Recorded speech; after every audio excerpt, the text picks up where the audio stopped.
Hey, what's going on, guys? Trigger Wolf here, and a lot of people seem to be talking about this whole war between the fanboys for Battlefield 3 and Modern Warfare 3, and I figure I should kind of give you guys my own take on this whole thing. Basically, I think it's all nonsense and that you should probably forget about it, but I also think you should keep giving positive feedback, maybe not positive feedback, but good criticism towards the game to their developers and so on to see if they'll kind of take it into consideration and fix their game accordingly. As I said before, it's all nonsense because, well, this kind of thing has been happening for a long time. I'm thinking maybe decades even. Basically, when games started coming out on, the arcade machines, fighting games, racing games, and so on, people have always criticized one game over the other game and how one game is vastly superior to other games and so on and so forth, with air quotation marks here. And it's rather annoying, but it really doesn't take off until you get to things like Quake 3 and Unreal Tournament. I'm not sure which Unreal Tournament, but one of those.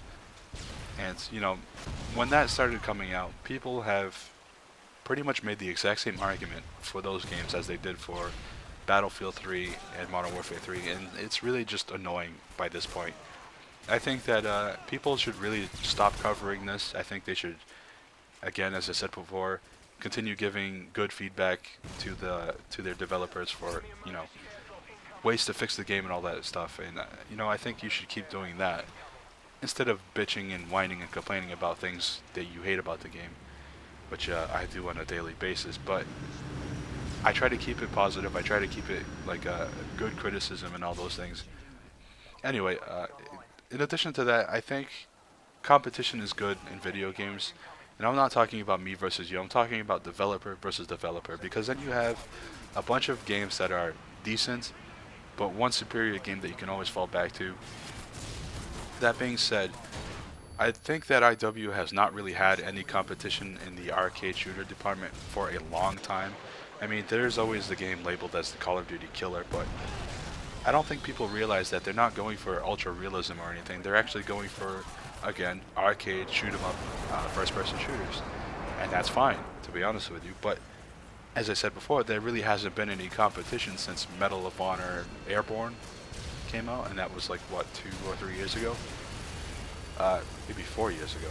I can't remember. Anyway, as I was saying, the competition from Medal of Honor kind of caused, IW to rethink their game and then update it to what we now call Modern Warfare 1, Call of Duty 4.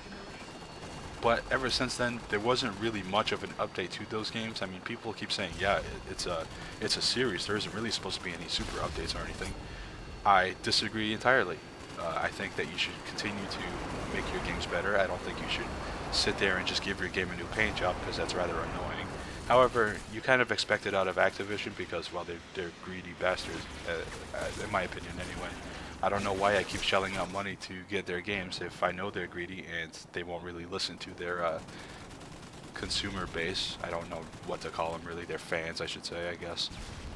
It's annoying, yeah, but at this point there's nothing we can do about it unless we like protest the games altogether and then stop buying them and so on. So with that being said, I'm not that I'm trying to start a protest or anything. I am still probably going to end up with both Modern Warfare 3 and Battlefield 3. I guess I can't understand why I can't like both of those games. I just don't understand why. I do like a multitude of other games that I play, such as, Assassin's Creed is probably my favorite action type of game, or action adventure, I should say, because that's what it is. I also like my racing games every now and then, Gran Turismo, even Test Drive to a point. Forza I've played maybe once or twice and I thought it was an okay game. Not my cup of tea, to be honest with you, but that's just because I don't know, I'm not that into racing games to where I can enjoy all of them, but every now and then a race is fun. Anyway, we're about a minute away from ending this, so again, I thank you guys for watching this, and I'll see you next time, I suppose. Later.